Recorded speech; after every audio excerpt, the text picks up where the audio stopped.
এখন season change হয়েছে।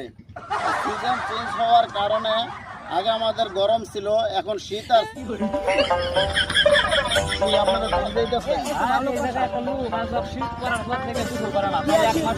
শীত পরেই নাই, এই যে ঠান্ডা পড়ার রোদের মাঝে 6-7টা গাই দিয়া ওই আগুনটা বাইতাছে, এর কি মাইনা নেওয়া যায়? বন্ধ হয়েছে, আমরা থাকতেই পারতেছি। আপনারা এই এলাকার মধ্যে খায়েন কেন? ওরা ধরে আপনারা কি বলবো, যাহা দেখেন না ওই যে আগুন তামাতে রোদের মাঝে আগুন তামাইতাছে। আপনারা তাহলে এক কাজ করে চলেন, আমরা আর ধরি সবাই মিললা দইরা আজকে গোসল দেওয়া, এই পানির মধ্যে গোসল দেওয়া, ঠিক আছে? তাহলে চলেন আমরা সবাই একটু যাই। তুমি বলে এক সপ্তাহ ধরে গোসল দাও না, এখনো কিন্তু শীত আয় নাই।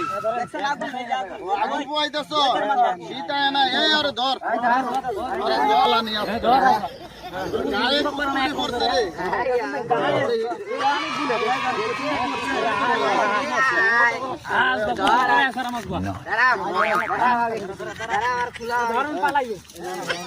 গরম হইন থেকে নিচ থেকে পানি সহ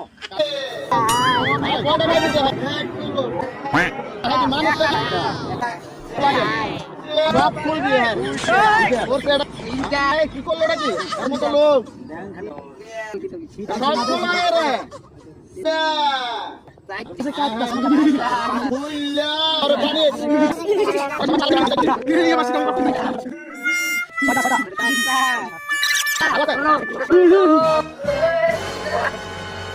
এক সপ্তাহ পর্যন্ত গোসল দেয় না। এক সপ্তাহ যদি গোসল না দেয় সে তো একদম নাপাক হয়ে যায়। এই যে একটা লোক আজকে আমরা এই সমাজের মধ্যে ছিল, ওইটারে দইরা আনছিলাম সবাই মিললে। তো দইরাই না এই লোকটা কাপড় দেখেন আপনার অবস্থাটা, এই অবস্থা যদি একটা লোক এতগুলো কাপড় পরা থাকে তাও বলে তার শীত লাগে। তা আমরা পরিষ্কার থাকার জন্য কিন্তু আমাদের গোসলের দরকার আছে, শীত যতই হোক না কেন। এই জন্য সবার উদ্দেশ্যে বলবো, আমাদের সিজন চেঞ্জ হয়েছে, শীতের জন্য আমরা গোসল দিই না 2 দিন 3 দিন। এই বন্ধু যারা আছেন দয়া করে এই ভিডিওটা দেখবেন এবং এই ভিডিওটা দেখা এই জামা কাপড় কমাইয়া যতটুকু সম্ভব প্রতিদিন গোসল দেওয়ার চেষ্টা করবেন।